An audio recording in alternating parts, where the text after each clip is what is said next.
Fala pessoal, tudo bem? Começando aqui mais um Bianchi Podcast. Ó, minha alegria hoje é muito grande mesmo, porque eu tenho o privilégio e a honra de receber um dos maiores empresários de jogador do futebol brasileiro. Na verdade é agente FIFA, né? É intermediário de futebol.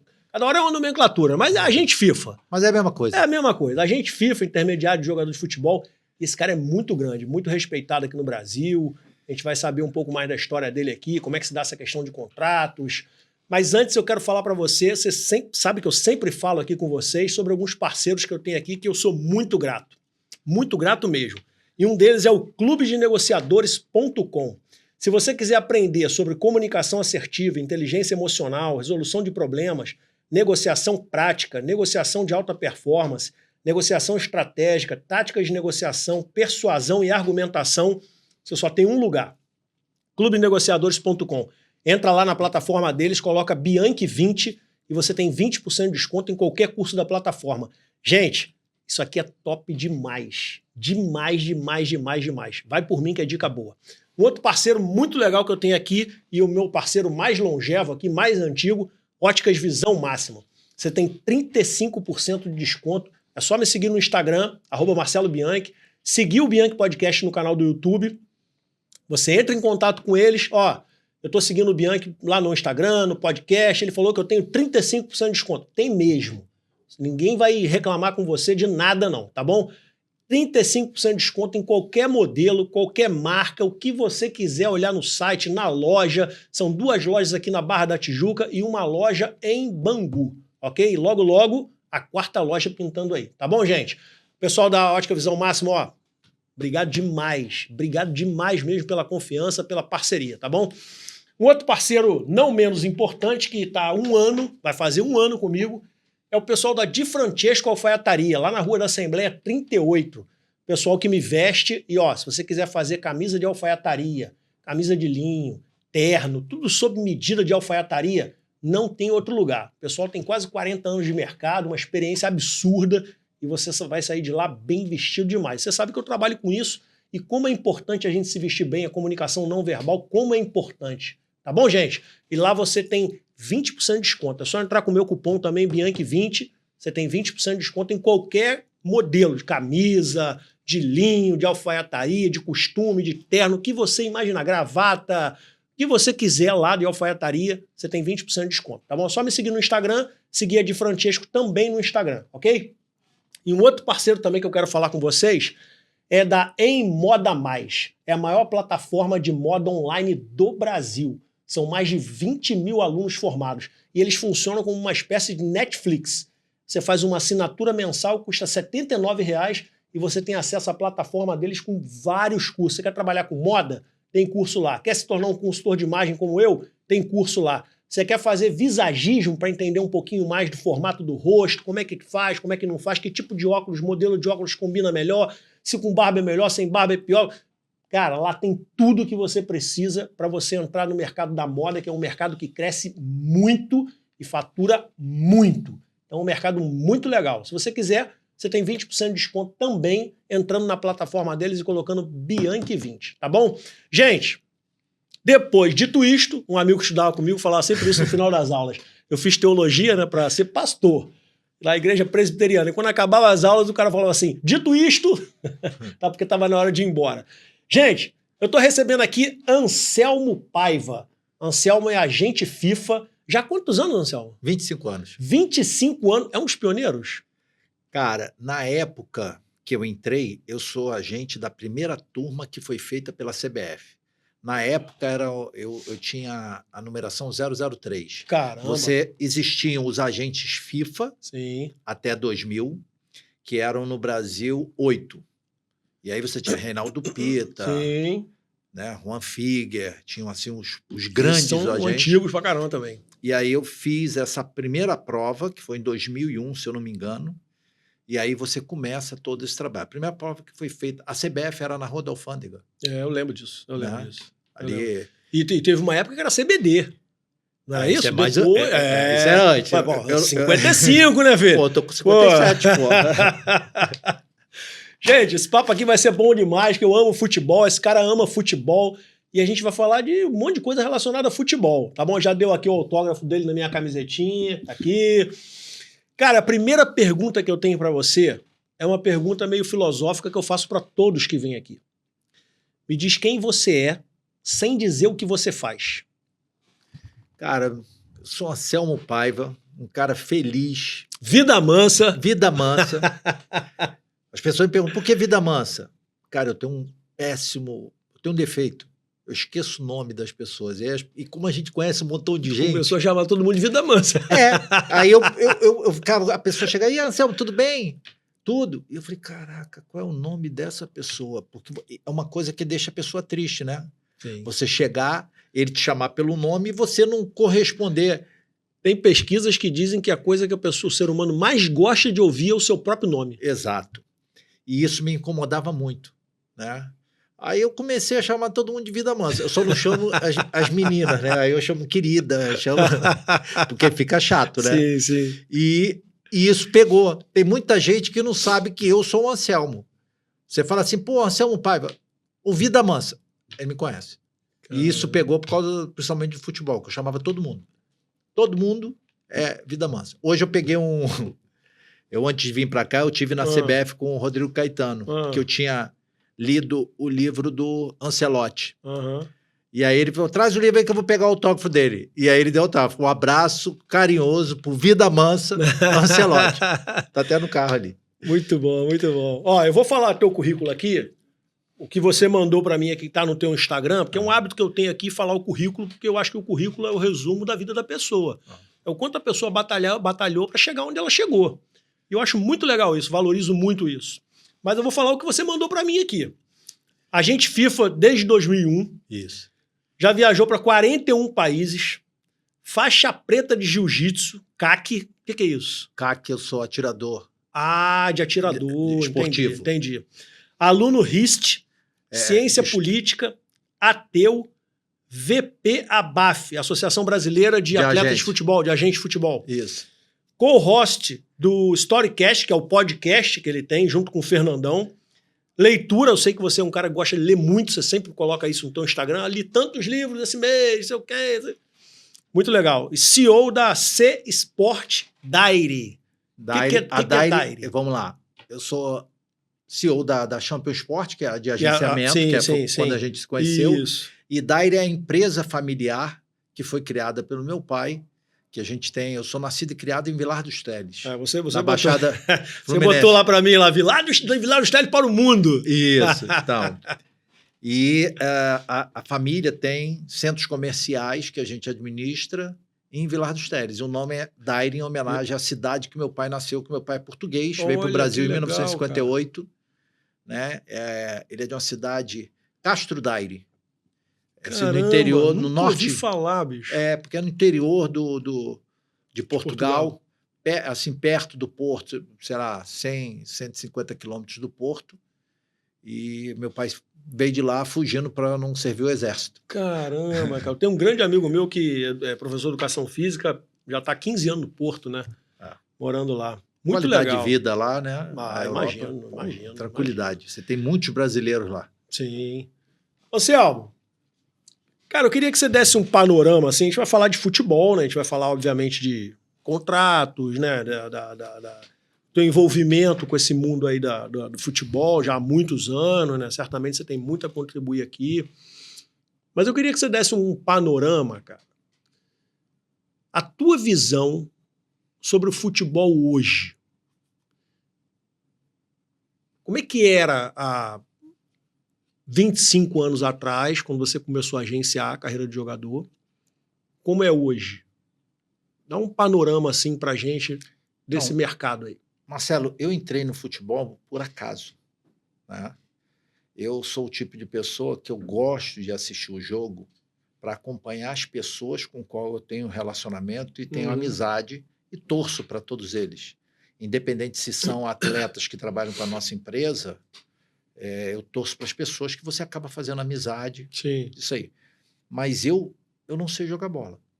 Eu sou o tipo de cara que gostava de jogar bola, mas a pessoa só me chamava para jogar Era bola. o último a ser escolhido. Não tinha mais Não, ninguém. se eu pagasse o campo, o churrasco, a cerveja... E levasse a bola. Eu teria uma vaga no time. Se não, eu não jogaria. Tá frito, né, filho? Entendeu? Eu não jogaria. E aí, como é que começa a minha história dentro do futebol?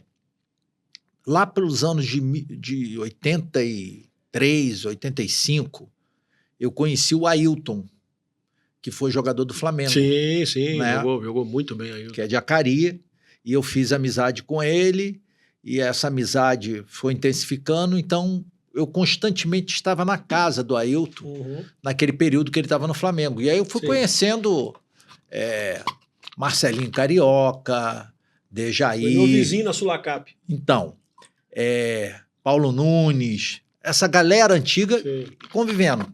Nisso, foi passando. Eu comecei a namorar uma pessoa que acabou virando a minha esposa. Aí eu ficava mais ou menos com a responsabilidade seguinte: dia de jogos, eu levava as esposas, porque os carros dele já estavam no Maracanã. Sim. Né? Então levava as esposas e elas, depois a gente saía para jantar, essa coisa toda. E isso foi se intensificando quando foi em 97, mais ou menos em 97, ele vem para o Botafogo. Né? E eles montam uma equipe do Botafogo que tinha ali, de amigo, tinha o Ailton, tinha o Dejaí. Sim. Né? Então a gente sempre... bola também. Você era um monstro. Tive até com ele hoje. E chegaram outros atletas e acabou que a gente fez amizade com o Marcelinho Paulista, com o Magrão, né? E com essa coisa toda da família. Chega um ponto que o Marcelinho Paulista, que veio no empréstimo do Túlio Maravilha para o Botafogo, ele conheceu o Rio de Janeiro paulista, né? Não conhecia a praia. Né? Pô, ficou louco. Aí ele fala assim: Anselmo, eu não quero voltar. Falei, porra, aqui também você tá bem no clube, né? O time te acolheu, tua família tá feliz aqui. Ele falou assim: então, eu queria que você fosse lá falar com o diretor. Eu falei, mas eu? Vou falar assim? o quê? Eu falei, mas ele não tinha. Para você ver, o mercado em 1997... Naquela época também era bem diferente. Assim. Ele não tinha. Ele era um jogador de seleção brasileira, Sim. Um jogador do Corinthians, e ele não tinha um agente. Ele não tinha um empresário. E aí ele chega para mim e fala o seguinte: assim, vai lá, tu é empresário lá, porra, se tu administra lá junto com o teu pai, Vilar do Estéreo, tu vai conseguir. Isso aí pra você é mole. E aí eu procuro o vice-presidente de futebol do Botafogo na época, que era o Antônio Rodrigues, converso com ele, me apresento como representante do jogador. E aí, olha a coincidência. A fábrica do Antônio Rodrigues, sabe onde que era? Vilar dos Teles. Ele tem uma empresa que tem até hoje de material de segurança industrial. E ele é português de uma cidade do lado do meu pai. Caramba, cara. Aí ele falou, tu é empresário? Eu nem sabia que podia ganhar dinheiro com isso. Empresariano. Comissão, não sabia. Aí ele falou, o que você quer? Eu falei assim, eu quero renovar o contrato dele. Tá bom. Então eu vou fazer isso aqui, o salário dele é tanto. E você quer ser o quê? Você é empresário? Então fica aqui que eu vou te ensinar. Caramba, cara. Aí eu fiquei com ele, trabalhando. Ele me convidou para ser um assessor dele naquele ano. E eu fiquei vivenciando o dia a dia do futebol profissional do Botafogo e absorvendo conhecimento ali. Conhecendo pessoas e absorvendo conhecimento. Quando foi no ano de 2000, ele chegou para mim e falou assim, tem uma missão para você. Ele chamou o vice-presidente de futebol amador, que é o Martinelli. Ele falou, o Botafogo vai criar o time B em 3 Rios. E vai você e o Martinelli para lá para administrar o Botafogo B. Aí eu vou para 3 Rios, a gente pega o Entrerriense, que é uma equipe que estava na 3ª divisão, e em um ano a gente é campeão da 3ª divisão, campeão da 2ª divisão, e naquela época quem era campeão da 2ª divisão não passava para a 1ª. Você tinha que disputar uma seletiva com os times que tinham caído da 1ª. Aí eu disputo essa seletiva e eu sou campeão. Caramba. E aí a gente vai para a 1ª divisão do ano de 2002. Infelizmente, foi um ano trágico, porque foi um ano que teve a briga da federação com a Rede Globo. E aí você tem um caixão, que foram os jogos que não eram transmitidos pela TV. Então, toda a receita que você tinha para disputar aquela competição pela transmissão dos jogos, não teve. Então, da mesma velocidade que a gente foi para a primeira divisão, a gente voltou para a segunda, né? E aí começa o meu trabalho como agente, porque quando termina essa missão lá do Botafogo, eu faço a prova para a agente e começo a agenciar. E eu, por felicidade e pelo círculo de relacionamento, naquele momento, o Magrão, que era um jogador, um atacante do Botafogo, eu lembro dele.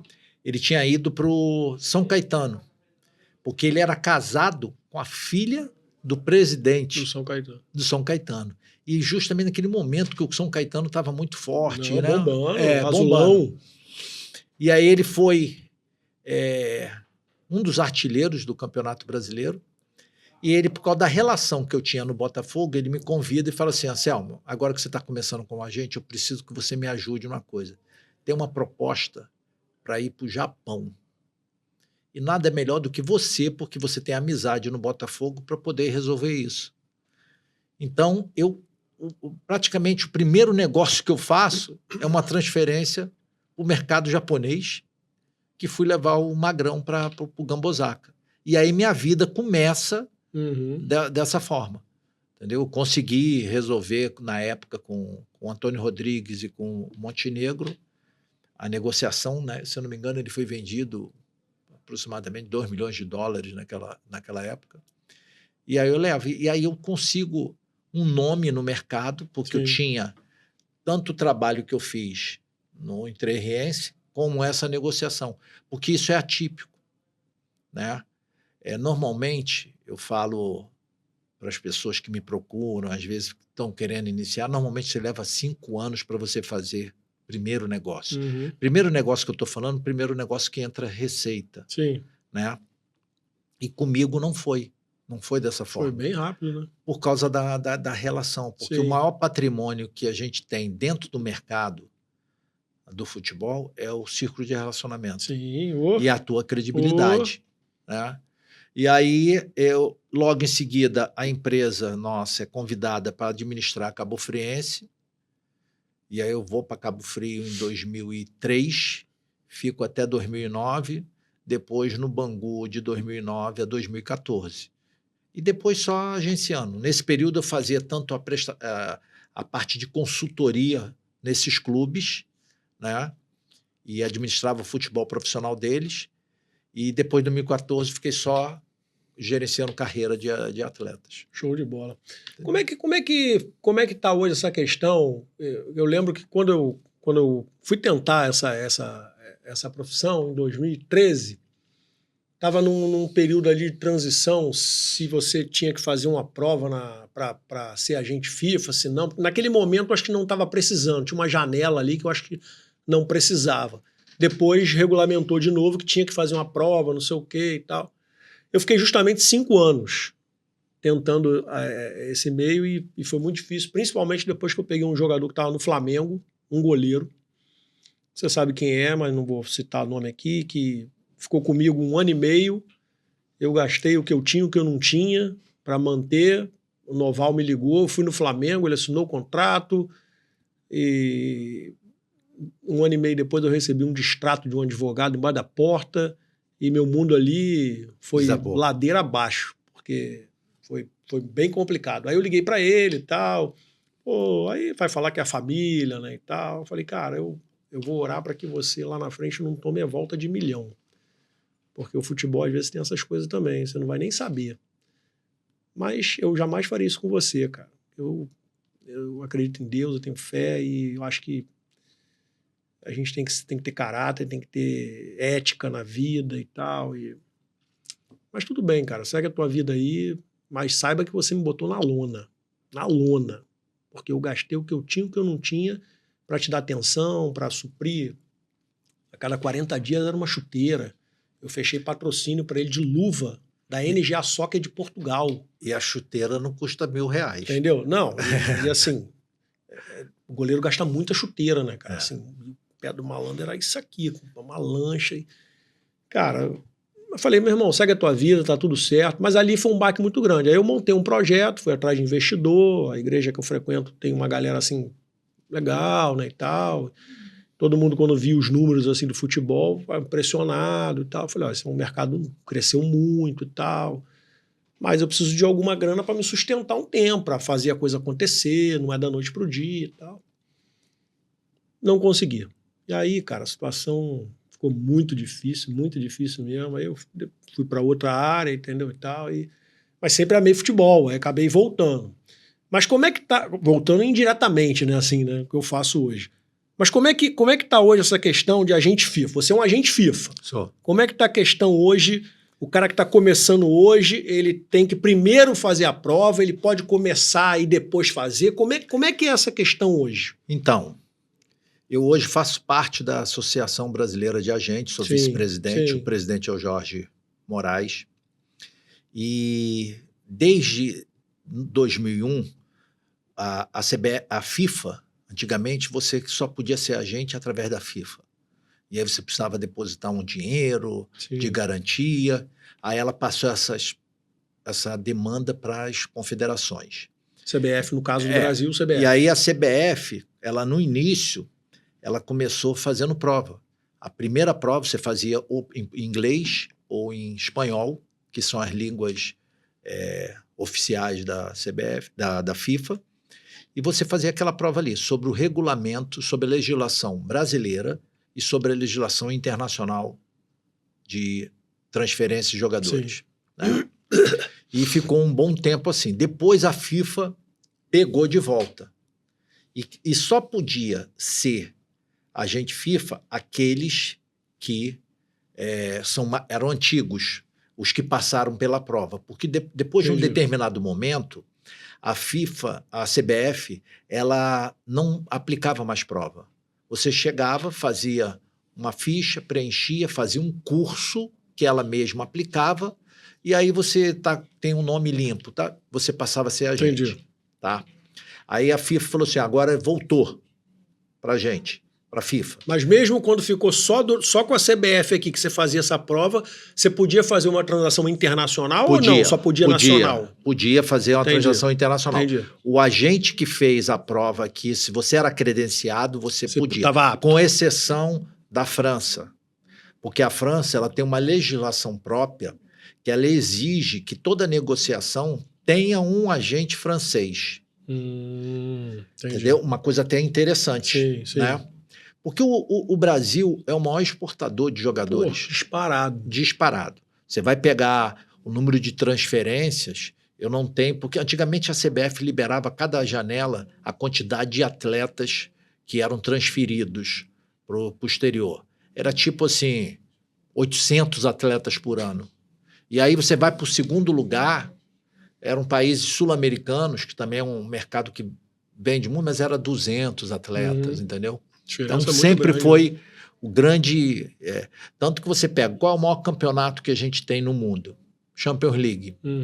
Você vai pegar a nacionalidade dos jogadores que atuam na Champions League, o Brasil sempre é número 2 ou número 3 de nacionalidade, juntando todos os clubes que atuam na Champions League. E aí o que acontece? Quando a FIFA fala que ela pega de volta isso daí, ela fala o seguinte, CBF, me passa a relação dos agentes que fizeram prova. Esses vão ser agente FIFA. Sim. Quem não fez prova vai ser agente CBF e só vai poder negociar no mercado no Brasil nacional. Tá? Então ela começa isso daí. E aí ela lança um regulamento de agente com inúmeras inovações. Mas, por outro lado, ela lançou algumas coisas que impraticáveis. Por exemplo, ela limita que o agente receba... Na prática, nós recebemos em torno de 7% a 10% de uma operação. Eu ia te perguntar isso depois também. Né? Uma das perguntas... De 7% a 10%. Sim. Isso é o praxe do mercado. Sim. Mas a FIFA lançou outro valor. Lançou 3%. 3%. Então, isso é Impossível. É a mesma coisa você chegar para um médico e falar assim, ó, a partir de hoje a tua consulta é X. E outra coisa, a gente tem um custo. Por exemplo, eu vou pegar uma operação dessa e vou levar um jogador para o Japão, eu tenho um custo. Sim. Passagem, né? Tem a coisa toda. Além do custo que eu tive todo aquele período ali de você ajudando o jogador. Sim, investindo nele, né? E aí a ABAF se reuniu com os agentes, a coisa estava em prática, nós entramos com ação, assim como outros países entraram. O primeiro país que entrou foi a Alemanha, e aí na Alemanha eles tiveram um ganho, proibindo, quebrando esse estatuto lá. Depois teve Inglaterra, Espanha, nós fomos o 4º país. Quando o Brasil quebrou, eles cancelaram. E aí a gente está hoje no momento que o estatuto da FIFA foi cancelado. Eu sou agente FIFA, eu faço os cursos que eu tenho que fazer todo ano. Todo ano você tem cursos que você tem que fazer. Obrigatórios. Que você faz na própria plataforma, né? Só que não tem um regulamento. Tá para sair de novo alguma coisa. Mas efetivamente o grande problema que teve foi a questão da remuneração, entendeu? Então hoje a remuneração é de...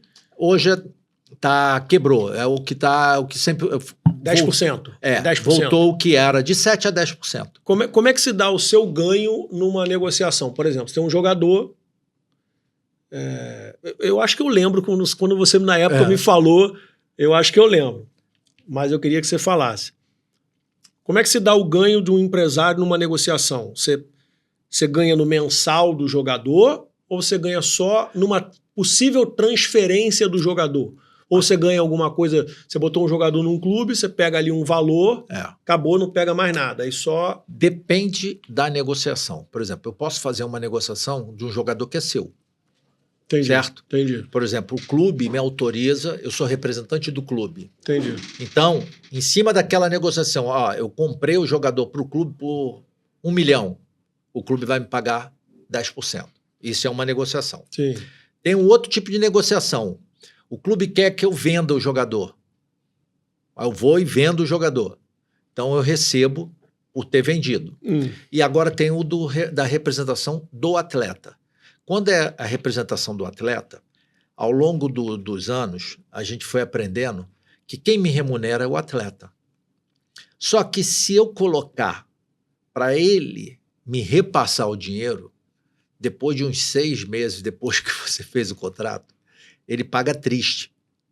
Entendeu? Entendi. No primeiro mês ele paga feliz da vida, no segundo depois também. Ele começa a ficar triste, ter que pagar. Olha que a gente está falando de um percentualzinho do jogador, que é 10%? Dessa... Entendeu? Por exemplo, o cara ganha 100 mil, ele tem que me pagar 10 mil. E isso foi acordado antes. Ele, porque você tirou o cara. Não, você tira o cara de 50 mil. Você chega para ele assim, você vai para o clube, quanto é que você quer ganhar? Quanto é que você acha que é interessante? Assim, quanto é que eles estão pagando lá? Estão pagando 70 mil. Eu tô ganhando 40, vou para 70. Bom pode fechar. Tá. Então, eu vou fechar de 70. Aí eu boto mais um pouquinho para chegar a 80, para ele receber os 70. Entendi. Os 10 mil é teu. É meu. Sim. Os 10 mil não. É 7 mil e pouco. Eu tenho que cobrar 10%. Né? Então, na realidade, ele vai receber 73, entre parentes. Né? Maneiro, tu é fera mesmo. Daqui a 6 meses... Já tá te botando na parede já. E aí o que a gente fez? Normalmente a gente negocia com o clube para pagar separado. Pessoal, você quer os 70 mil? Tá aqui os 70 mil teu. Então o clube que me paga. Vai te pagar. Vai me pagar. Já tá dentro daquele projeto ali. Já tá acordado isso aí. E a coisa funciona e flui da melhor maneira possível porque a responsabilidade do clube. Tudo bem que dentro dessa ambiente do futebol, quem recebe por último sou eu. Entendeu? E tem um monte de empresário aí com dinheiro no mercado aí para receber. Nossa, isso aí... Muito, e muita grana, meu amigo. Porque eu não entro em campo e jogo. Sim. Entendeu? A gente teve ontem, inclusive, uma reunião na CBF com a Câmara Nacional de Resolução de Disputas, justamente falando disso, da dificuldade que a gente tem, porque a gente é o último a receber. Só que agora... Às vezes pode a ficar gente 1 ano, 2 anos esperando aí, né? Quando você entra com ação, em média é isso daí. 1 ano, 2 anos? Quando entra com ação. Se não entrar com ação... Mas você já entra com ação já devendo 5, 6 meses. Caramba, cara. Entendeu? Mas... Não, e aí você entra com ação, acaba envolvendo o advogado também, né? Sim. E aí tu já perde um pedaço. Mas eu saí bastante motivado, assim como meus amigos que tiveram lá, que foi junto o Cláudio Guadanho, o Alexandre Uran e o Jorge Moraes. A gente veio com a esperança renovada, porque essa nova administração da CBF, entendeu? Tá sangue novo. Tá no caminho bom. Tá no caminho bom. Eles implantaram o fair play financeiro, os clubes. E isso era uma necessidade, porque as pessoas não sabem. O que é o fair play financeiro?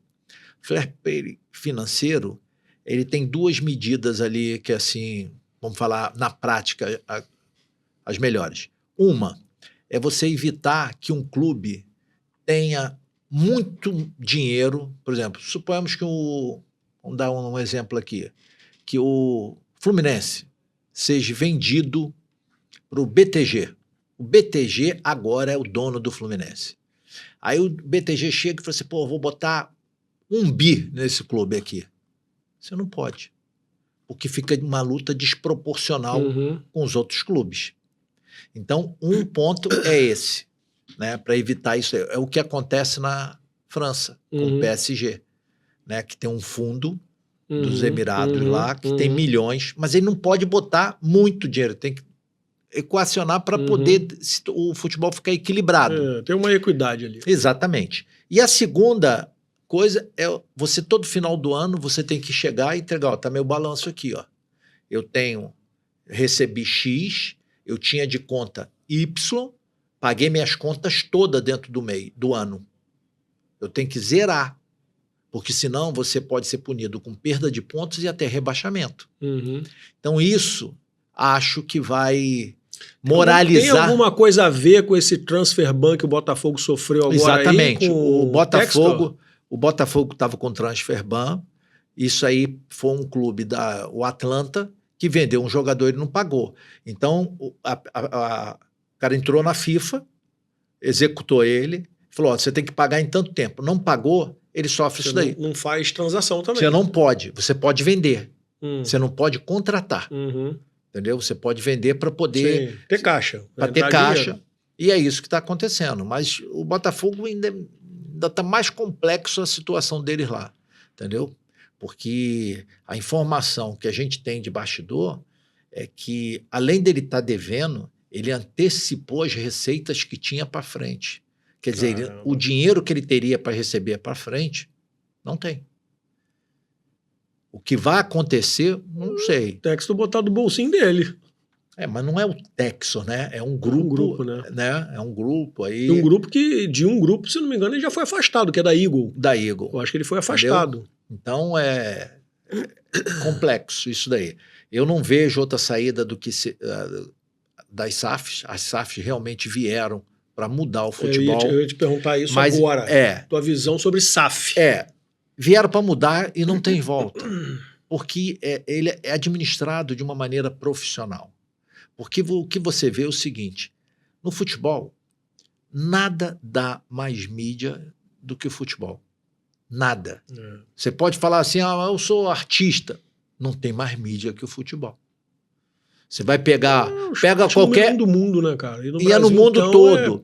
Então, você não tem nenhum critério para você ser presidente do clube. Você tem os critérios, cada clube tem um, mas o cara não precisa ser um administrador. O cara, às vezes, eu sou presidente do clube X. Para você ser presidente, o que precisa? Você tem que ter conhecimento técnico, administrativo, nada. Às vezes o cara só entrou porque tem muito dinheiro. E a única coisa que ele quer é ganhar título para entrar para a história. Então ele metia o pé pelas mãos, gastava mais do que podia e deixava para o outro. E isso, as dívidas foram... A bola de neve, né? Você pega o Fernando, que a história dele é dentro do Flamengo, era normal você ficar devendo os jogadores 3 meses. Jogador vir com ordem de despejo. Porra, eu tô me despejando aí. Pá. E não tá muito longe dessa época, não. A gente tá falando aí o Flamengo vira com a entrada do Bandeira, que naquele momento as pessoas nem valorizaram o trabalho do Bandeira de Melo. Não, foi fundamental, cara. Né? Mas ele não teve grandes conquistas. Não. Mas ele uma Copa do Brasil, um carioca, se não me falha a memória. Mas ele não era reconhecido. Não, né? Eu nunca tinha ouvido falar, pô. Eu vi aquele baixinho carequinho, eu falei, pô. Só que ele implantou uma administração profissional. E ele foi sincero. Porque ele falou numa entrevista, não esperem grandes coisas. Ele foi reconhecido depois, uns 2, 3 anos, que começaram a falar, o Flamengo é o que é hoje, porque ele lá atrás fez o trabalho de peão. Ele não botou a vaidade pessoal dele. Tinha que cortar, fez o que tinha que fazer. Isso. E aí você vê o Flamengo hoje é o clube dos bilhões. Né? Você vê que primeira vez na história que se gasta um dinheiro contratando um atleta, que é o caso do Lucas Paquetá. Né? E a gente vive um momento também de uma supervalorização dos atletas. Hoje os atletas que estão atuando no mercado brasileiro, eles estão recebendo a mesma coisa que clubes, que jogadores que atuam em clubes de médio de Europa. De clubes médios de Espanha, da Itália, da França, os jogadores daqui recebem. E aí você tem uma dificuldade de levar eles para lá. Porque quando chega a proposta lá, peraí, eu vou para lá para ganhar menos? Não, e você já está começando a ver o movimento inverso, né? De jogadores quererem vir para cá porque aqui está pagando bem. E está pagando a mesma coisa que está pagando lá. Nota de rodapé aqui, abre um parênteses aqui. Tem muito jogador também ganhando muita grana aqui. E às vezes eu fico imaginando, cara, quanto um Zico não ganharia hoje? Quanto um Pelé. Cara, é estratosférico. Você pega quanto, sei lá, o Djalminha. Poxa. Quanto o Djalminha não estaria ganhando hoje? Você pega, não, aquela galera, década de 80, 90, Futebol arte. Eu costumo dizer o seguinte, você pega jogadores da Série A, do Campeonato Brasileiro, da década de 80, você tinha 4, 5 craques em cada time da Série A. Me aponta um craque hoje, camisa 10, de cada time da Série A. Eu acho que a gente teve eu não sei se é da base, eu não sei se... O talento continua aí. A verdade é que os campos também sumiram muito, né? Porque antigamente, eu lembro quando eu era garoto, cara, o que você tinha de campo de futebol espalhado pelo Rio de Janeiro, pelo Brasil, era em cada buraco você tinha 3, 4 campos.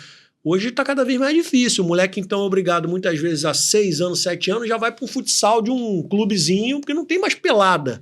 Quase não tem mais campo assim. Não sei se eu estou enganado, mas a sensação que eu tenho, eu lembro quando eu era garoto, cara, tinha muito campo. Eu cresci jogando bola na rua, descalço, em campo de terra, de pedra, sabe?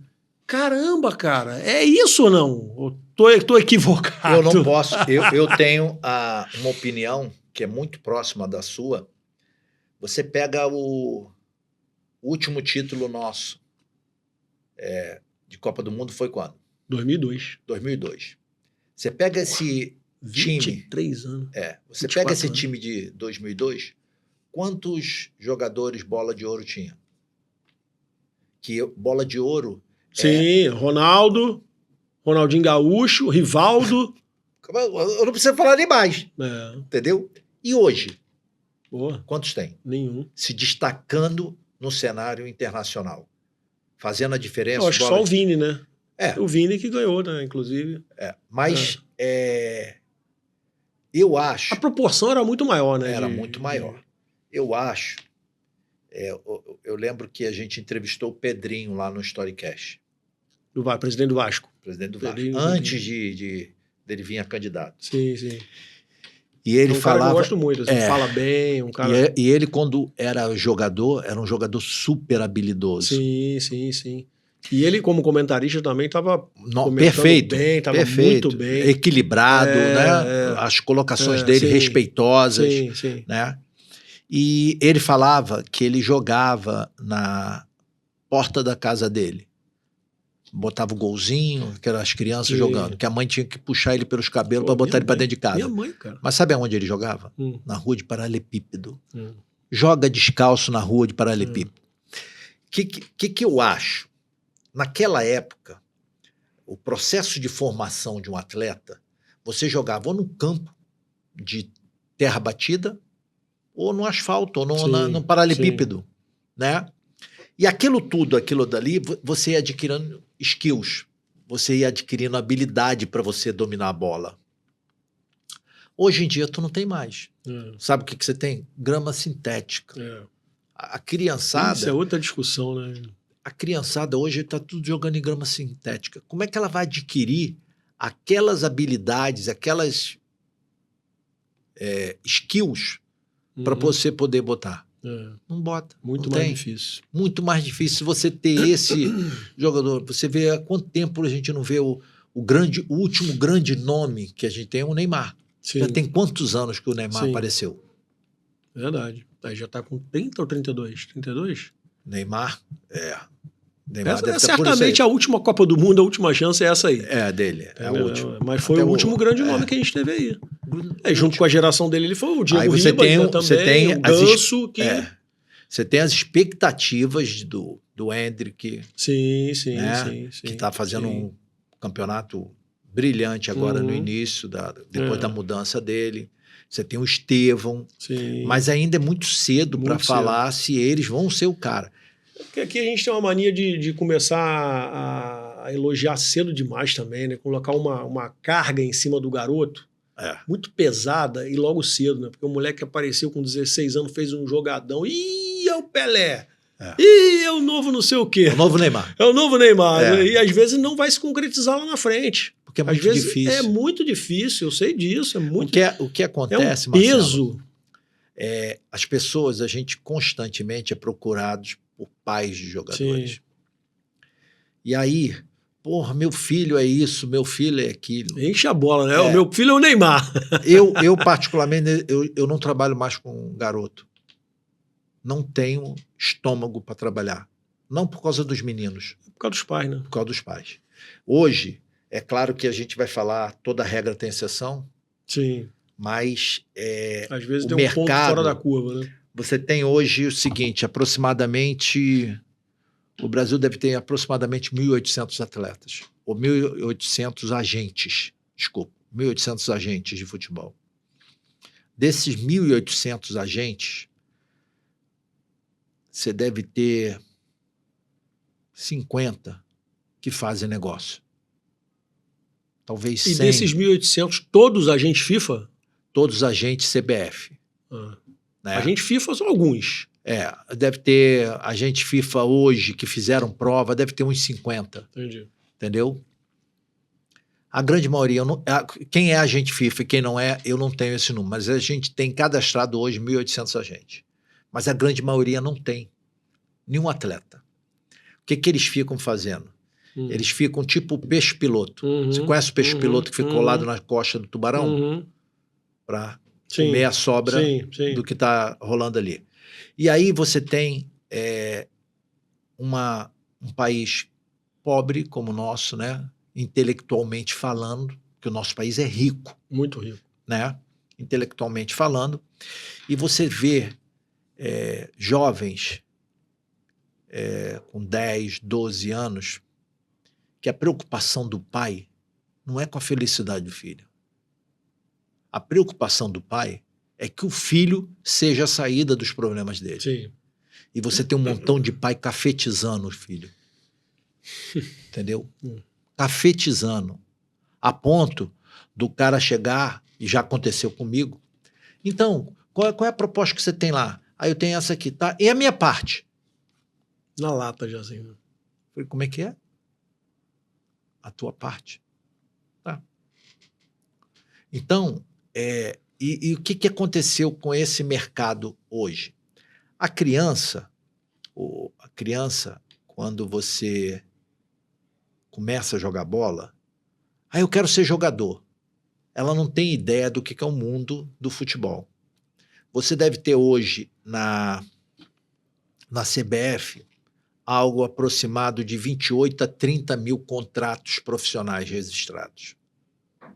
Esses contratos você vai ter de jogadores da terceira, da quarta, terceira, segunda, primeira divisão, tá? Jogadores profissionais. Você pode assinar um contrato profissional a partir dos 16 anos. O agente credenciado, ele pode assinar um contrato com um atleta a partir dos 16 anos, tá? Desde que ele tenha contrato profissional. Sim. Tá? Mas mesmo juridicamente esse contrato é válido ou é só a partir de 18 anos? CBF é 16 anos, eu posso registrar um contrato, o jogador acompanhado com o pai, né? Porque ele é menor, mas eu só posso receber remuneração desse atleta a partir dos 18. Eu posso gerenciar a carreira dele, mas para receber só a partir dos 18. Vai ficar 2 anos investindo ali. E aí você pega o seguinte, quando você conversa com o atleta, ele não tem ideia do mercado que ele está entrando.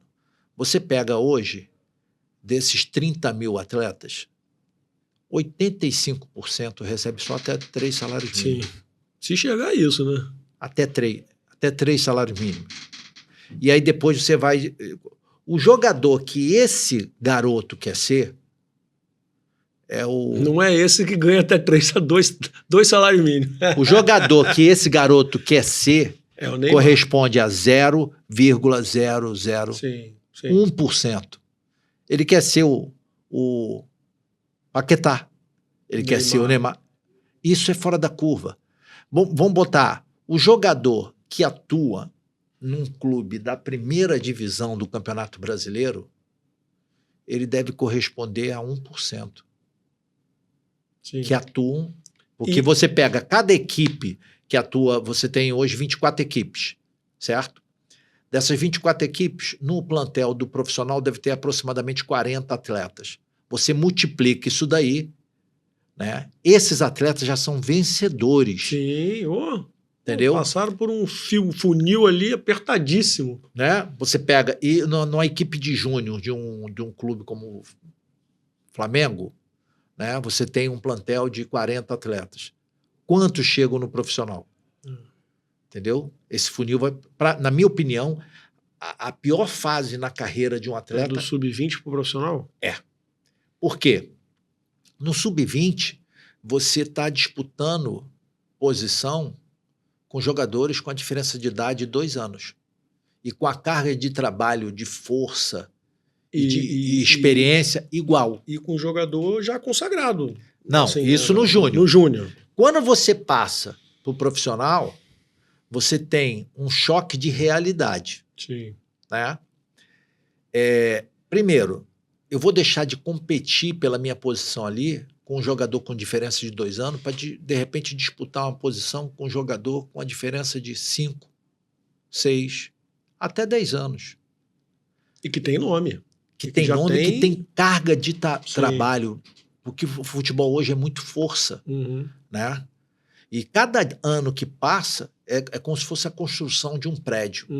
Cada ano é um andar de trabalho, de força e de experiência. Então, é uma mudança muito radical. Muito brusca, né? E até o sub-20, o jogador que normalmente sobe, ele é tipo imbatível ali, né? Por exemplo, o cara é um atacante do Júnior, é artilheiro, foi artilheiro da Copa de Futebol Júnior, foi disso. Ele tá... Quando ele chega no profissional, ele tem que começar tudo de novo. Tem que começar tudo de novo. Então, muitos se perdem aí nessa passagem. E ainda tem uma coisa interessante que desses 40 jogadores de um elenco profissional como no Flamengo, pegar o Flamengo, por exemplo, você tem poucos ali que ganham 1 milhão, 2 milhões, né? Aí tem alguns ali que estão ganhando 300, 200, sonhando poder ganhar um dia talvez aquilo, mas talvez não vá ganhar. E eu tenho uma preocupação muito grande quando a gente tem atletas que estão nesse período de transição, porque o atleta ele tem uma carência muito grande ao longo dos anos, né? São pessoas, normalmente, é raro você ter um atleta de um nível socioeconômico, Intelectual. intelectual médio. Normalmente isso é muito baixo. Kaká da vida é um ponto fora da curva. Esquece. Kaká, Leonardo. Diego Ribas. Esquece, não tem. Eles são o cisne negro, né? Sim. E aí você pega um garoto que ele está ali no sub-20 e que ele tem um senso de pertencimento, que ele está igual a todo mundo. Ele tem o mesmo celular do que a chuteira. Sim. O nível de competição deles é aquilo dali, né? Uhum. O carrinho é a mesma coisa. Só que quando você vai pro profissional, a realidade muda. Radicalmente.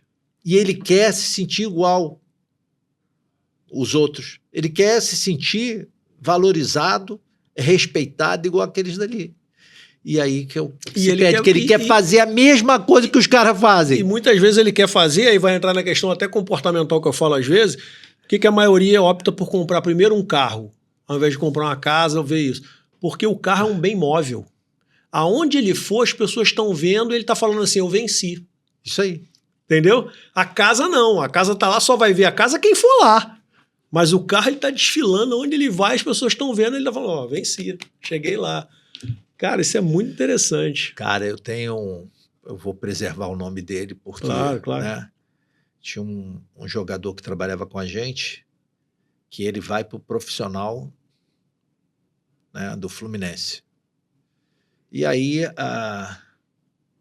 até aquele momento, né, era uma promessa, ele começa a jogar, ele começa a ter oportunidade. E ele tinha um carrinho honesto para ele poder ir, né? Um carrinho ótimo para ele. E aí, o primeiro salário dele, sei lá, ele ganhava aproximadamente, vamos falar em números de hoje, tipo 50 mil reais, né? Quando ele foi profissional. Que a gente tá falando, é um puta salário para mim e para você. Sim. Mas dentro de um time como o Fluminense, é um salário inicial no baixo, né? Tá começando ali, vamos ver. Se você jogar, você vai tendo as produtividades, sim. Até porque a multa rescisória do jogador é proporcional ao salário dele. Conforme o maior desempenho dele, o salário dele vai aumentando. E aí, ele começou, né, acanhado, começou, pá. Cara, teve um dia que eu chego, o cara, ele tava com uma Porsche. Ele tava com uma Porsche. Eu não tenho a Porsche. E a gente perguntou a ele, cara, como é que você comprou isso, cara? Ele falou, não, parcelei 36 vezes. Mais da metade do salário dele. Só que o seguinte, ele só tinha 1 ano e meio de contrato. Nossa. Como administrar isto, Anselmo Paiva? Vida mansa, ele não pergunta. Sai fazendo. Eu fiz, isso é meu sonho. Isso é a coisa que eu mais queria. Porque ele queria se sentir igual aos que estavam ali. Entendeu?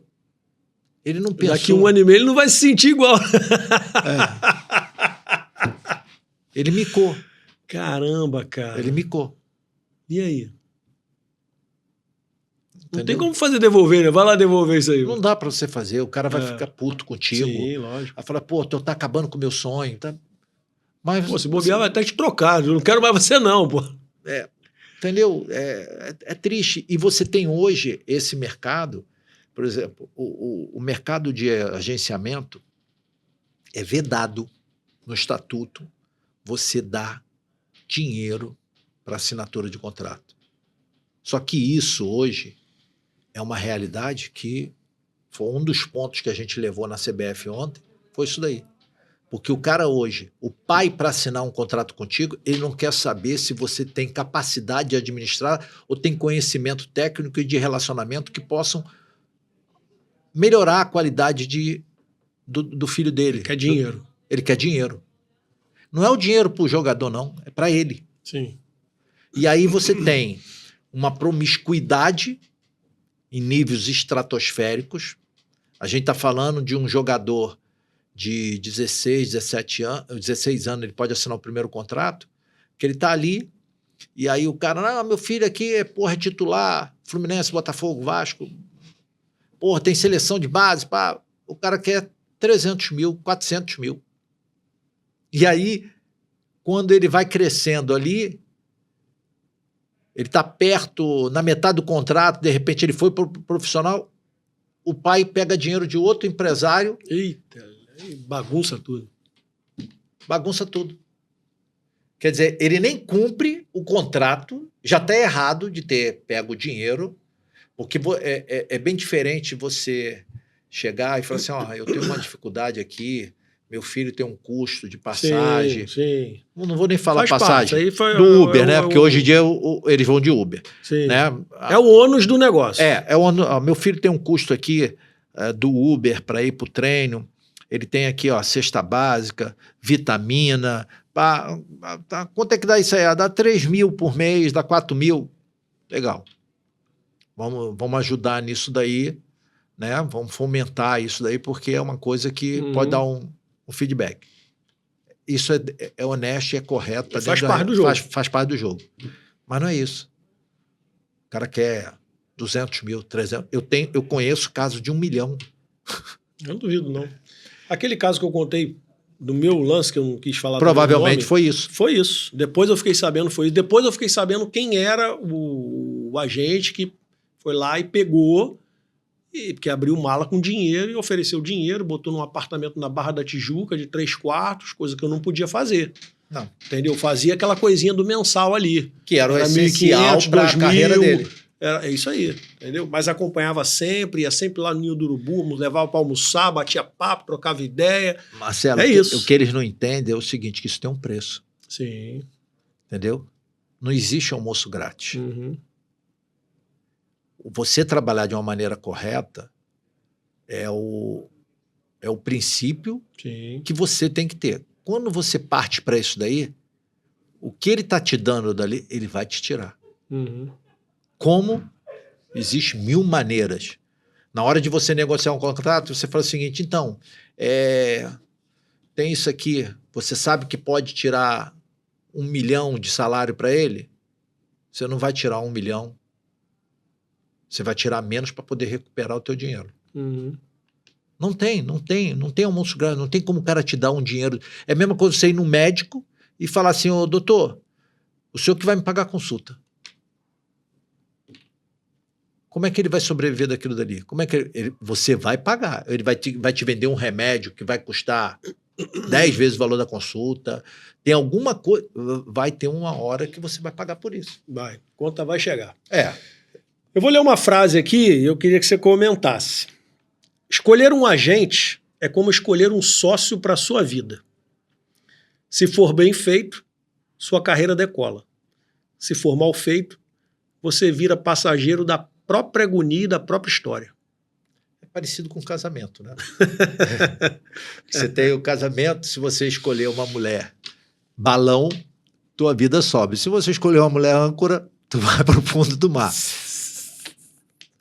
Né? Verdade, com certeza. A relação é mais ou menos essa. Existem inúmeros agentes sérios, corretos, que atuam no mercado, com experiência acumulada. Porque a experiência é o quê? É negociação com o atleta. Você vai pegar vários aí, sérios, que estão fazendo assim. E tem os que vão... Mas o pessoal não está preocupado com isso. A pessoa está preocupada com o dinheiro. Sim. E você vê que tem um ponto hoje, se eu não me engano, em São Paulo, Federação Paulista está proibindo público em competições de jogadores com 15, 16 anos, por causa disso aí. Porque é um inferno que fica ali de assédio em cima do jogador, com o pai, com uma zona. Os pais saem na porrada um com o outro, entendeu? Eu fiz isso. Algumas vezes eu fui no CFZ, às vezes alguém, tem que ver um garoto lá, não sei aonde eu ia, chegava lá, rapaz, aquilo, eu me sentia mal. Um ambiente pesado. É um ambiente pesado, uma carga em cima de garoto de 13 anos, 14 anos, assim, 12 anos. Bizarro. E tem um estereótipo do pai, né? Sim, o pai de jogador, você consegue identificar a distância. Tem um estereótipo, né? Eu tive o privilégio de receber aqui a doutora Maria Angélica, Maria Angélica Martins, que tem uma base hoje aí de milhares de jogadores, assim, que ela faz um trabalho de performance mental. E ela é muito fera mesmo. E ela teve 2 vezes aqui no meu podcast. A gente bateu um papo muito legal e ela falando, assim, dessas agruras, né? Dessa dificuldade de lidar com o garoto de base, principalmente com família, né? Com pai e mãe, porque eles jogam uma carga em cima, esperando já de um garoto tamanha responsabilidade. Eu soube de um caso, na época que eu estava nesse mercado aí, de um garoto no Botafogo. Eu coloquei um garoto lá no Botafogo, foi eleito o craque da Taça das Favelas e tal. Botei um garoto lá chamado Jean. Botei no Botafogo. O cara lá, vendo o jogo, o cara veio falar comigo e tal. Vamos botar ele lá, vamos levar ele lá. Foi o craque lá da competição e tal. E botou ele lá no Botafogo. E aí, conversando um dia, encontrei com um conhecido lá no Botafogo, Caio Martins. Treinava lá. Encontrei com um conhecido. E aí, conversando, ele falou, cara, acabei de saber de uma história aqui. Um garoto com 14 anos de idade, 13 para 14 anos. O Botafogo estava pagando 30 mil reais, porque o moleque era uma sumidade, assim. O moleque tinha muito potencial e tal. E o garoto, quando começou a ganhar aquela grana, o pai e a mãe saíram do trabalho, largaram o trabalho para viver na aba, na sombra de um garoto de 13 para 14 anos e tal. E o garoto começou a chegar no clube de carro, bolsa da Nike, tênis da Nike, short da Nike, camisa da Nike, relógio, fone. Começou a... O dinheiro faz isso, né? Se você não tiver a base ali, uma coisa familiar, de responsabilidade, o dinheiro deslumbra, né?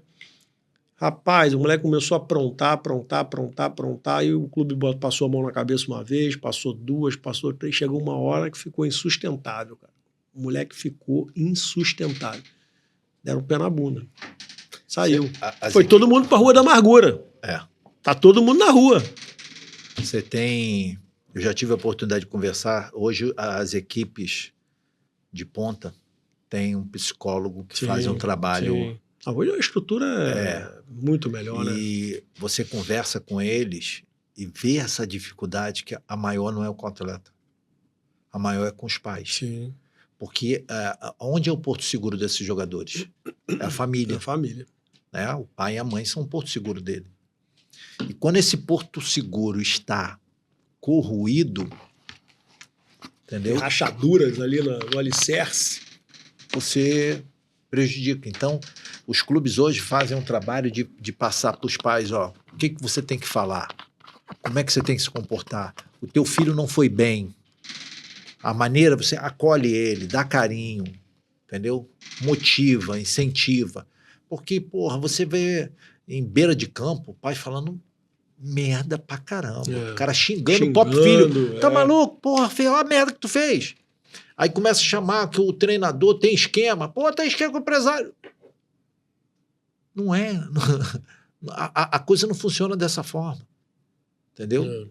Então, ele acaba destruindo a vida dele. Sim, acredito. Entendeu? Tem... Muito triste isso daí. Mas... Anselmo, ao longo desses 25 anos aí, quantos jogadores já passaram pela tua mão? Eu nunca fiz essa conta. Mas, sei lá, uns 150, 200 talvez.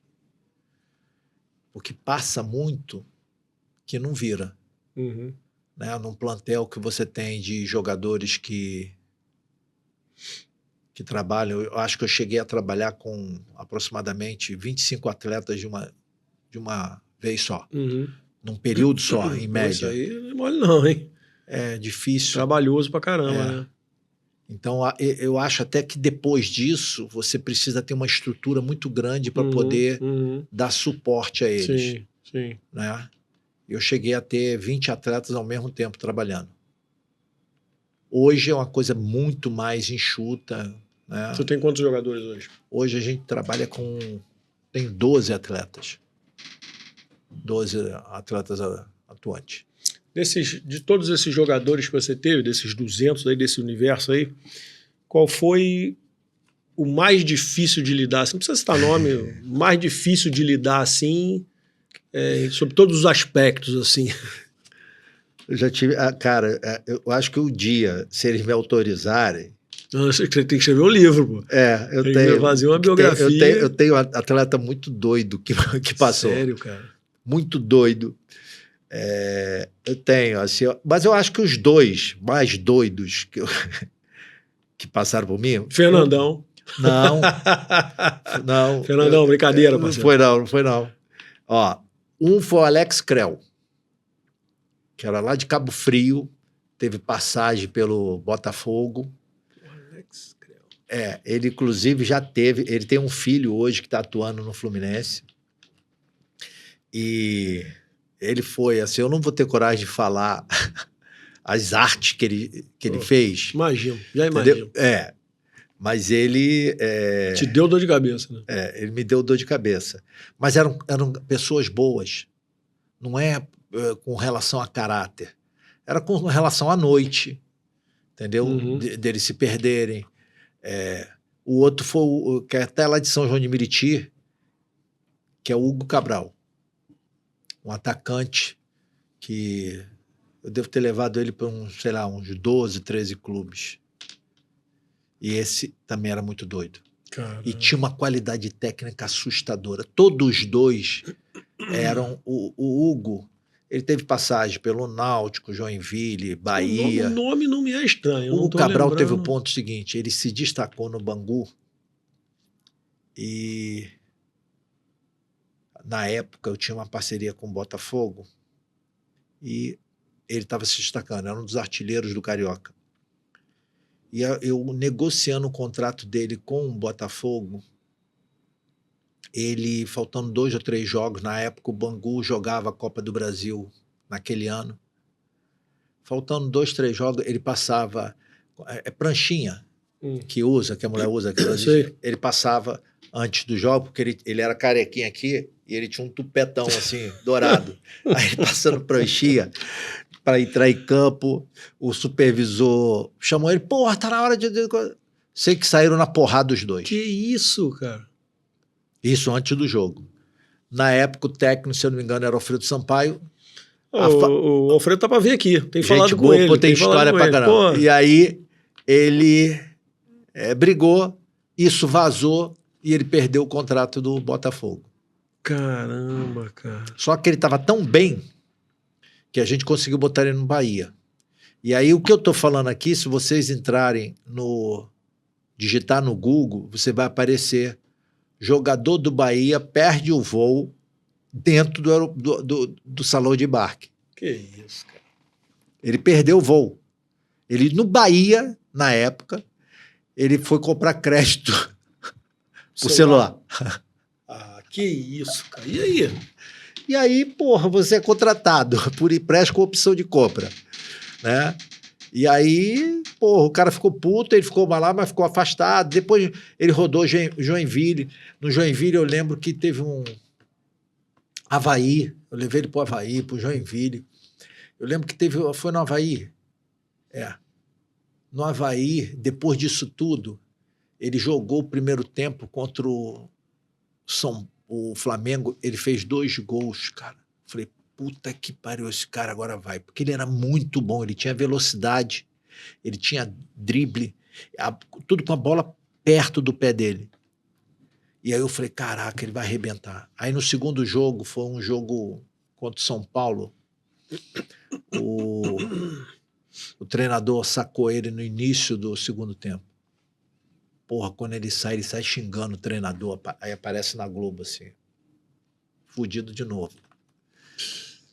Depois eu levei ele pro Luverdense, foi artilheiro da Série B do Luverdense. Maluco, mas ele só fez mal pra ele. Impressionante, né? Ele ligava, eu queria bater nele, mas a distância era muito grande. Não tinha como, né?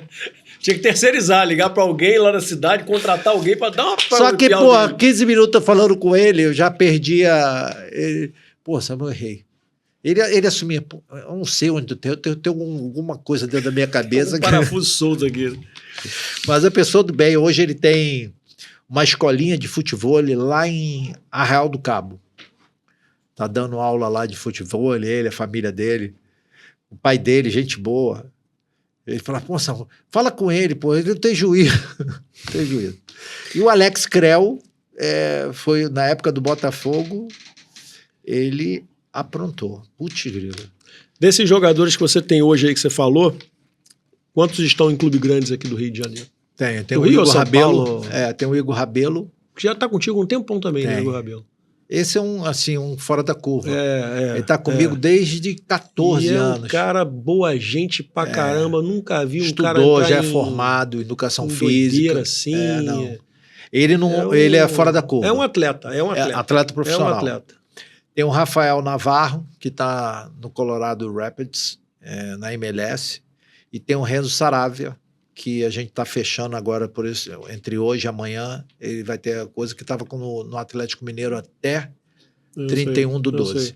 Esses são os maiores expoentes da empresa. Qual foi o contrato mais difícil que você já fez até hoje, cara? Assim, o mais arrastado, mais demorado, mais complicado, envolvendo Muriqui. você, clube, tudo.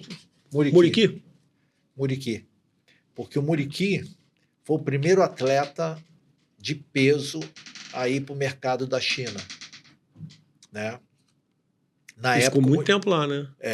Ele virou o rei da China lá. Sim. Ele ganhou todos os títulos, ele foi considerado o melhor jogador da Ásia, porque o time dele foi campeão da Ásia e ele foi um dos artilheiros. Disputou o Mundial de Clubes. O Muriqui, ele tem uma história, assim, a história dele é muito bonita. Então, onde ele tá lá? Tá aqui? Não, ele parou de jogar, né? E hoje ele mora em Santa Catarina. Ele optou, apesar de ser daqui de Muriqui e ter casa aqui, ele optou lá por Santa Catarina, porque a qualidade de vida lá é melhor do que daqui, até para criar filho, né? E ele está agenciando. Ah, legal, pô. Está agenciando, volta e meia eu falo com ele. Mas quando a gente levou ele para lá, nós levamos ele tinha sido campeão mineiro pelo Atlético, jogando titular. Eu lembro dele. E aí surgiu essa proposta, que no primeiro momento falaram que era a China, mas só que ninguém ia para a China, eu nem sabia lá. Eu lembro quando... Você está falando de que ano isso? 2007, 2008. E aí, quando a gente vai para lá, o time dele, durante a negociação, a gente está negociando salário, financeiramente já era muito bom para ele, porque ele praticamente dobrava o salário que ele tinha aqui. Só que o time era na segunda divisão, né? Na época, esse time treinava numa praça pública. Os jogadores tomavam banho num laboratório de farmacêutico, atravessavam a rua e jogavam ali. Aí eles foram campeão da segunda divisão. Ele foi um dos destaques da segunda divisão. No ano seguinte, eles vão disputar a primeira divisão e contratam o Conca, o Renato Cajá e o Paulão, né?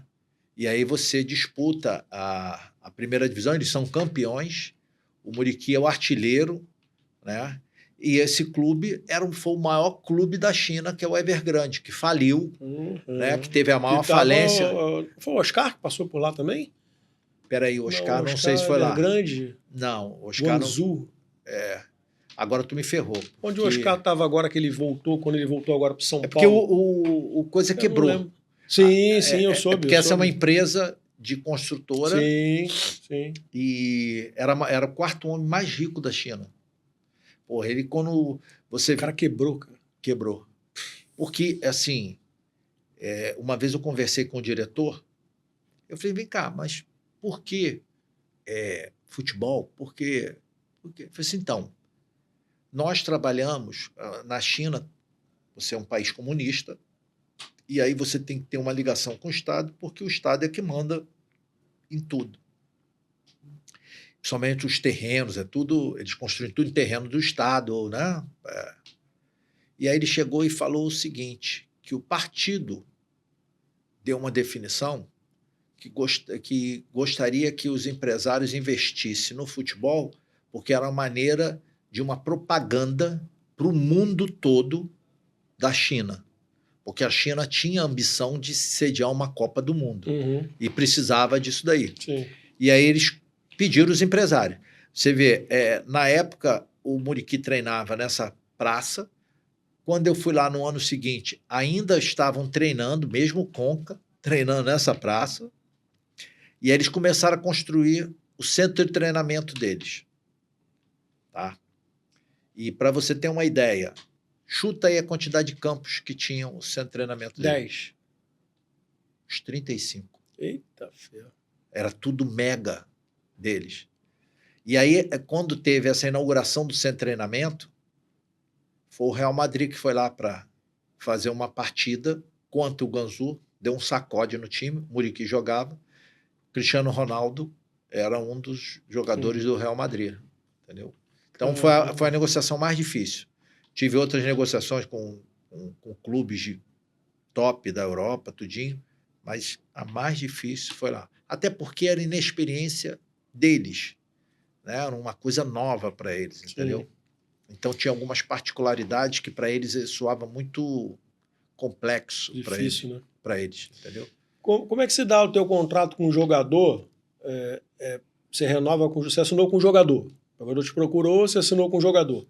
Esse contrato é de 1 ano, 2 anos, 3 anos? 3 anos. Hoje você pode ter contrato de 3 anos. Se o jogador com 1 ano ele não quiser mais você?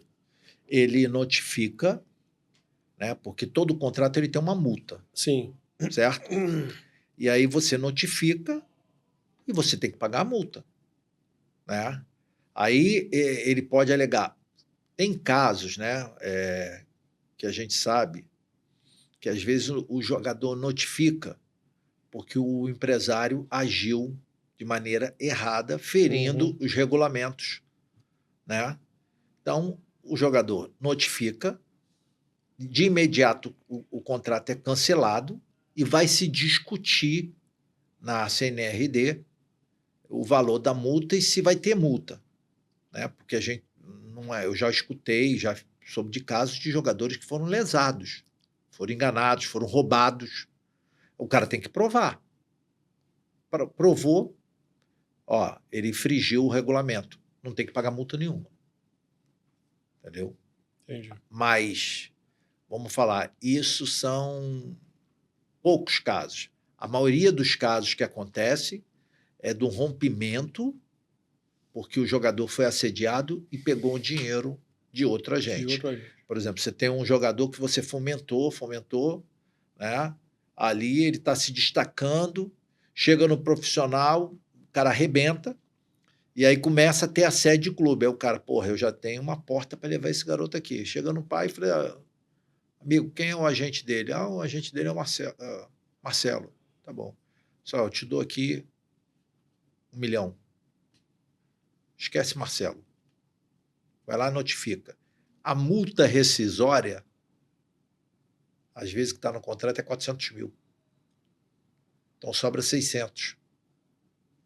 Então o cara notifica o agente na CNRD, espera para poder pagar a multa e segue com outro cara. Que ele pega o dinheiro e o cara leva ele para fora. Isso é o mais comum que acontece dentro dessa realidade. Uhum. Como é que você vê essa invasão das bets no futebol? Não só no futebol brasileiro, futebol mundial, né? Virou um negócio assim, entrou muito dinheiro com esse negócio das bets. Sim, né, hoje elas são responsáveis por parte significativa da receita dos clubes. Isso aí, para os clubes, a realidade. Hoje, o Brasil está pagando melhor aos atletas, e aí você tem essa dificuldade de levá-los para a Europa por causa dos patrocínios das bets. Não tenha dúvida. Hoje, todo clube tem uma bet. Patrocínio uma bet. Você não tem um campeonato brasileiro é patrocinado pela bet. Entendeu? Isso não tem volta. Hoje, se a bet sai, puta que pariu. Mas como é que fica a questão assim da... Sei lá, cara, difícil até formular a pergunta, né? Já assim, entendi o que você está querendo falar. Porque é tanto dinheiro, cara, é tanta bet patrocinando, bet na camisa de clube. E a responsabilidade com isso é muito grande, cara, esse negócio de aposta. É um mercado A gente assim, já que teve punições cresceu aí. muito no Brasil. Muita gente ficando endividada, enrolada com o negócio de aposta. Cara, eu tenho uma opinião do seguinte: a gente tem um país que as legislações que nós temos, elas incentivam e motivam ao crime. Sim. Né? Você tem sempre o criminoso vítima. Né? Então você pega hoje aí, todo dia você vai pegar, a polícia prendeu um cara, o cara tem 40 passagens, 50, 100 passagens, entendeu? Você pega fotos, se eu não me engano, hoje eu vi uma foto no Instagram do doutor Felipe Cury, que é o secretário de Polícia Civil, o cara com a tornozeleira com fuzil na mão. Você tem ontem, foi decretada a prisão do Oruan, porque ele violou 28 vezes a tornozeleira. Ele infringiu, quer dizer, ele saiu de onde ele não podia. Tem um raio, né, que você pode... 28 vezes em, sei lá, 80 dias, 60 dias. Decretaram a prisão dele. Então, você tem essa política, e isso espalha em todos os setores. Entendeu? As bets chegaram, isso a gente não tem como mudar, só que o nosso povo, eu escuto muito assim, às vezes você está num ambiente que o cara chega, pô, você trabalha com futebol, né? Pô, me dá uma dica aí, porra. Falei, dica de quê? Porra, eu jogo aqui em bet, porra, tem que passar esse algoritmo para trás, porra, tem que arrumar uma prata. Falei, amigo, só quem ganha é o dono do jogo. Você vai ganhar uma vez, duas, mas no final... Casa nunca perde. Exatamente. A gente não tem a cultura ainda. O cara acha que realmente ele vai ganhar dinheiro e ficar rico com aposta. Existem algumas bets que falam sobre aposte com inteligência, com maturidade. Mas eu acho que na baixa renda, você pega a renda hoje do trabalhador C e D, você, em primeiro lugar, você gasta em comida.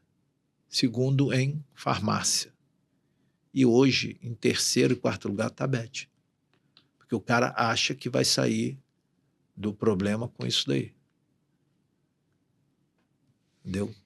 É uma questão de educação. Sim, sim. E aí a gente, infelizmente, o Brasil é muito fraco nessa área. Em todos os meios, você tem essa propagação da impunidade. Mas já aconteceu aí, você vê, teve casos aí de jogadores que se teve participação, se não teve, se o parente teve. Eu acho que a minha preocupação maior, até falei um pouco sobre isso aqui com algumas pessoas que vieram aqui, né? Acho que a preocupação maior acaba atingindo até os clubes menores, né? Porque você pega um jogador lá ganhando 3 mil por mês, aí chega alguém e fala assim, ó, vou te dar 100 mil aqui para tomar um cartãozinho amarelo ali. O cara fica louco, pô. Nunca vi 100 mil na minha vida, pô. Existe um sistema que monitora isso daí, né? E quando tem a desconfiança que houve essa fraude, é notificado e é investigado. Mas nas competições de baixo, terceira divisão de campeonato, segunda divisão de campeonato regional, Série D, porque eles apostam nisso tudo. Tem essas categorias todas. É mais difícil, entendeu? E fica mais propenso, porque essas competições o jogador não tem um calendário de um ano, é um calendário curto. Estadualzinho ali de 2 meses, acabou. Então não é difícil você trazer o cara para uma coisa dessa aí. Ele ser assediado e acabar cedendo por causa da necessidade, né? Isso é mais fácil, vamos dizer. Sim. Você acha que a gestão dos clubes no futebol brasileiro, elas se tornaram mais profissionais ou não? Estão melhorando muito. Eu acho que com a vinda das SAFs, né? Você vê, vamos falar do Rio de Janeiro. Como é que era o cenário do Rio de Janeiro, dos clubes, há 8 anos atrás? Você tinha clubes nossos do Rio de Janeiro brigando por competições? Uhum. Competição nacional, né? Hoje você tem. E acaba que o seguinte, quem puxou isso tudo? Puxou o Flamengo. O Flamengo puxou através de uma administração profissional. Os outros clubes não queriam ficar para trás. Até porque a rivalidade aqui no Rio, Muito grande. né? E aí você começa os clubes quererem se profissionalizar. Quem está, infelizmente, quem está numa situação bastante delicada é o Vasco, né? Que a SAF não deu certo. O Vasco está numa situação delicada há mais de 20 anos, né? Mas tá brigando, acho que o Pedrinho está fazendo um bom trabalho. Não, também acho. Né? Torcer para que ele consiga achar um parceiro sério, sim. Porque é um crime o Vasco na situação que está. Entendeu? O Vasco é time para ficar em topo de campeonato. O Vasco é muito grande. É muito grande a história e a quantidade de torcedores. Você tem um Botafogo que teve um momento fantástico. Hoje está numa confusão aí que vamos torcer. Botafogo esse que, se não fosse a chegada do John Texton, cara, ia fechar. Entendeu? Porque a situação está muito complicada. Mas está melhorando, está melhorando. Sim. Você vê essa mudança de 8 anos para cá, eu estou confiante que as coisas vão melhorar. Entendeu? Muito bem, meu amigo. A gente está caminhando aqui para o final. Queria que você falasse Passou um pouquinho. Rápido. O quê? 15 minutos? Tem 15 minutos? 1h30 já, meu amigo. Já? Cara, eu tenho... Aqui eu trato sobre elegância, comportamento, comunicação, futebol, desenvolvimento humano e relações interpessoais. E eu tenho um quadro aqui. Você tá com o celular aí? Não, deixei lá. Ó. Se começa a vibrar... Pega o celular dele para mim, por favor. Eu tenho um quadro aqui que eu criei assim meio que sem querer e que, cara, fez um sucesso assim legal. Foi bem bacana, assim. Tanto para as pessoas que participam como para quem vai assistir depois, né? Eu costumo dizer o seguinte: ninguém chega a lugar nenhum sozinho. Todos nós, em algum momento da vida, esteve alguém que abriu uma porta, abriu uma janela, abriu uma frestinha ali e te ajudou a ter uma metanoia aí, né? Uma virada de mentalidade, te ajudou em algum momento. Quem foi a pessoa que, em algum momento da sua vida, te ajudou? Num momento assim difícil, ou pode ser no futebol, ou na vida pessoal. Quem foi a pessoa que, se você tivesse que fazer uma ligação agora de agradecimento, para quem seria? Então, eu tenho pessoas que me ajudaram. Por exemplo, dentro do futebol, tem o Ailton, que é meu compadre. Eu já falei isso que eu fiz questão de falar isso dele. Tem o Antônio Rodrigues, tem o Reinaldo Pita, meu professor do futebol. Levou o Ronaldo do São Cristóvão pro Cruzeiro. Ele, porra, o que eu aprendi com ele não tá no gibi. Imagino. Né? E sou muito grato a ele. E hoje eu tenho meu parceiro lá, que é o Fernandão. Se você tivesse que ligar para alguém agora, para agradecer, para quem seria? Já agradeci até do Fernandão, mas se tivesse que ligar, é mais fácil ligar pro bandido do Fernandão. Vamos ligar para ele? Vamos. Bandido do Fernandão. Cara, o programa lá do GV com ele lá é mó barato. Cara. Eu assisto porque todo dia, essa hora eu tô em casa almoçando, né? Eu boto lá e fico vendo, né? Desde a época que era o Edilson Silva ainda, né? Você tava falando naquela hora, eu te falar o negócio do óculos, porque o óculos, se você quiser fazer um óculos personalizado com o seu nome, ou com a sua marca, com a sua logo, lá na ótica você pode fazer. Entendeu? Tá. E aí você tem 25% de desconto. Aí eu tô usando esse aqui do Edilson, porque eu tava usando um outro, aí eu falei, deixa eu trocar um pouquinho para experimentar esse aqui, porque a lente dele é muito boa. Vamos ligar então pro Fernando, Liga pro bandido? Fernando, coloca no Viva Voz, por favor. Você sabe onde eu conheci o Fernando? Ah, Dentro do metrô. não foi no Barril 8000, não? Não. Ele é frequentador, é? Na época, eu não sei qual é a época que tu conheceu. Não, eu conheci o Fernandão, cara, agora, há pouco tempo, eu voltando de Ipanema, Tem que ver fui se ele malhar. pode, deixa eu ver aqui. Fui malhar e voltando de Ipanema, tô dentro do metrô, quando eu olho pro lado, quem tá? Fernandão indo pra Band. Aí eu falei, pô, e aí, Fernandão, beleza, cara? Pô, cara, eu conheço o Anselmo Paiva e tal, não sei o quê. Começamos a bater papo. Ele tava indo gravar. Não tá atendendo. Vamos de novo. Fernandão. Fala, viado, é você. Tá tudo bem? Aqui, eu tô no podcast aqui com o Marcelo Bianchi, ele perguntou para quem eu ligaria para agradecer. Aí, pra botar no Viva Voz, eu não vai falar merda não, hein? Pode deixar. Fala, Fernandão. Fala, Bianchi, beleza, irmão? Tudo bem, graças a Deus. Eu não sei se você vai lembrar, eu tava falando aqui pro Anselmo que a gente se conheceu dentro do metrô. Eu puxei assunto contigo dentro do metrô uns meses atrás, você tava indo pra Band gravar, e eu comecei a puxar assunto contigo. Eu falei, conheço o Fernandão, pô, eu fiz um trabalho com o Juan, fiz não sei o quê, não sei o quê. Não sei...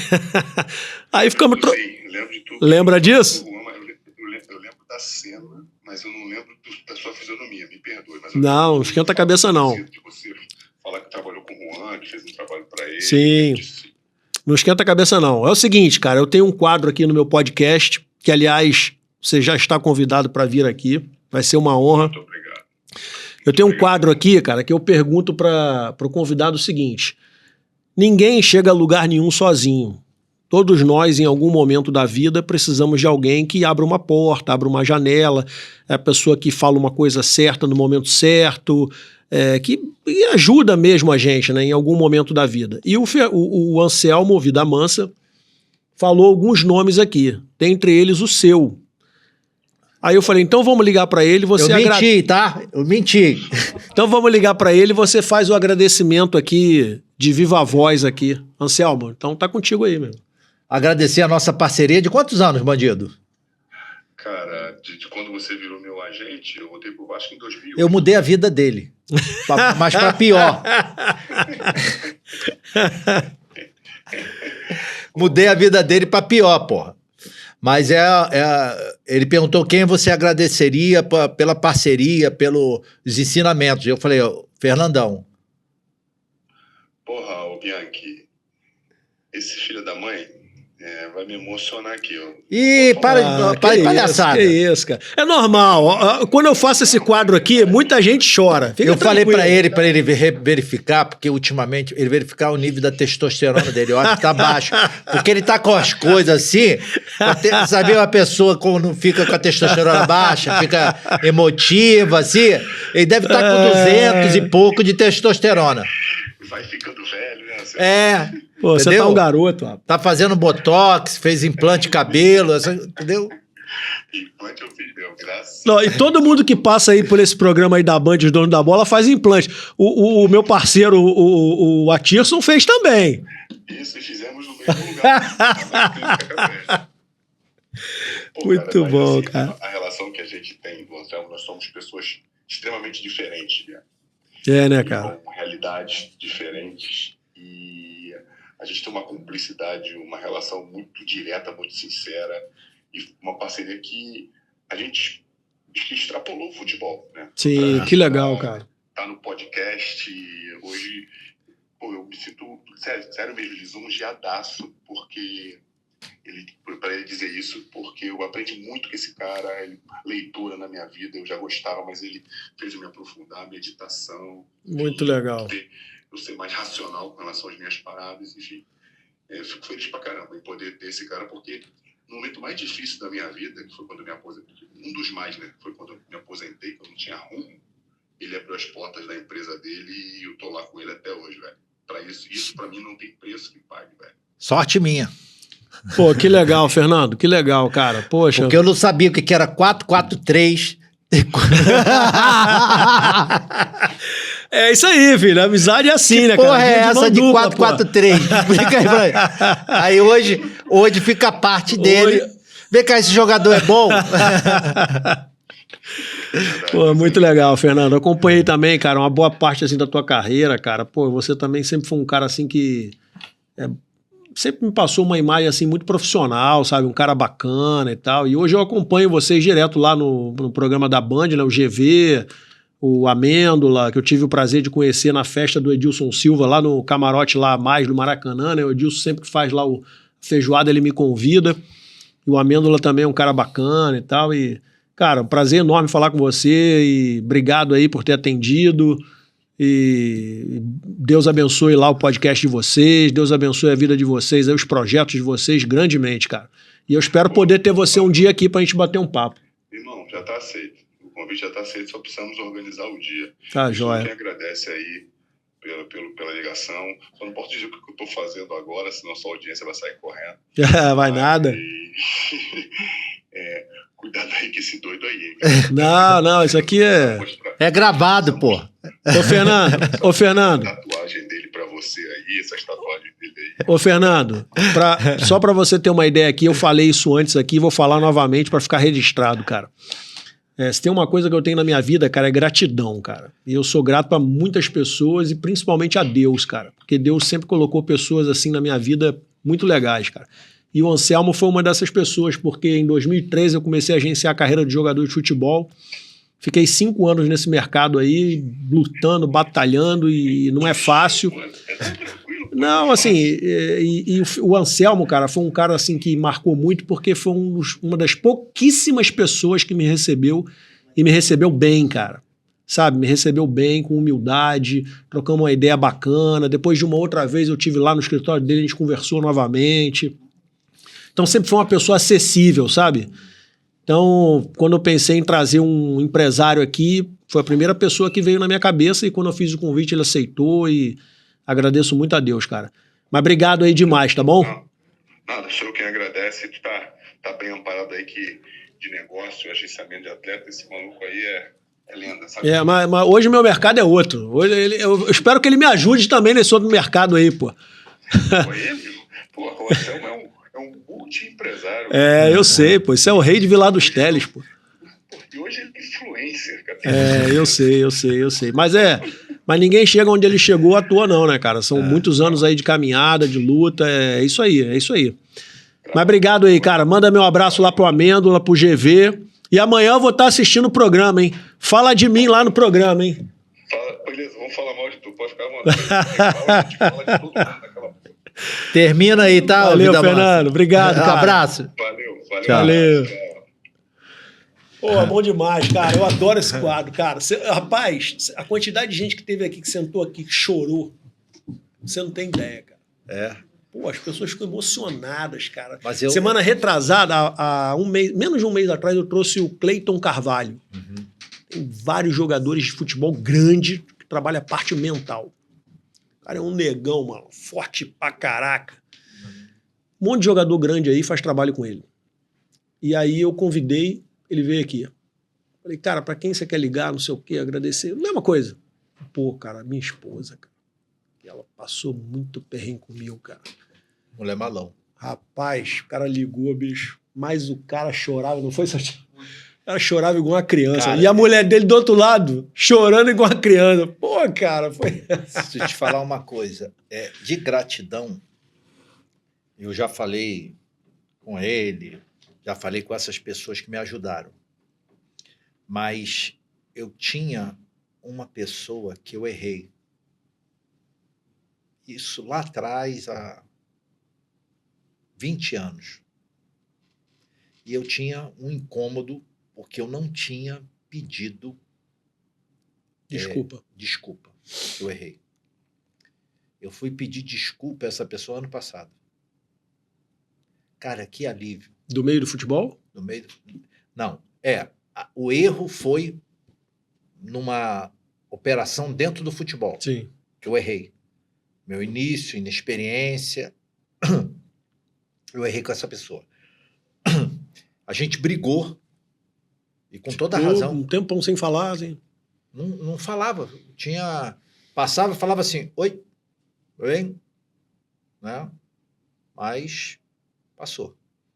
E aí, ano passado, eu estava numa reunião na Prefeitura de São João e ele estava lá. E eu chamei ele no canto e falei, chega aqui, ó. Queria te pedir desculpa, eu errei, estava errado. Aquilo foi um aprendizado para mim, porque nunca mais cometi aquilo dali. E foi uma lição. E eu precisava falar isso com você. Se precisava tirar... Precisava botar pra fora, né? Porra, que alívio. E eu já tinha botado como metas, porque eu faço minhas metas anual, mensal, e tinha colocado, ó, esse ano você vai ter que procurar o fulano e pedir desculpa. Agora precisava, eu não tinha mais o telefone dele, não tinha Instagram. Precisava encontrar com ele, que volta e meia eu encontrava com ele. Eu encontrei, eu chamei no canto. Foi muito bom. Alívio do caramba. Muito bom. Isso é muito bom, cara, muito bom. Pô, Selma, quero te agradecer demais, cara. Nada. Poxa, foi bom demais, Passou demais, rápido, demais. Passou muito rápido. O papo, quando é bom assim, Tomara flui, que né, cara? Vai rápido. Teus inscritos gostem disso daí, possa ajudar, contribuir para. Sim, com certeza vai. Poxa, obrigado Bom. demais. Valeu, tá? Obrigadão pelo convite. Pô, eu que agradeço pelo bate-papo demais. aí, foi eu muito que bom. agradeço demais. Pessoal, eu queria encerrar com vocês aqui, lendo um pequeno trecho aqui da carta de Colossenses, que o apóstolo Paulo escreve, que diz assim: dediquem-se à oração, vigiando por meio dela com ações de graças. Ao mesmo tempo, orem por nós, para que Deus nos abra uma porta para a mensagem, a fim de que possamos proclamar o ministério de Cristo, pelo qual estou preso. Orem para que eu possa proclamá-lo, como me cumpre fazê-lo. Sejam sábios quanto à maneira de viver para com os de fora da igreja, aproveitando ao máximo cada oportunidade. O seu falar seja sempre agradável e temperado com sal, para que saibam como responder a cada um. Lembre-se, viva sua vida com sentido de missão. E lembre-se também, nada é mais inteligente do que vestir-se com intenção. Um grande abraço, gente. Valeu, fica com Deus. Semana que vem tem uma surpresa, que eu vou falar depois. Valeu!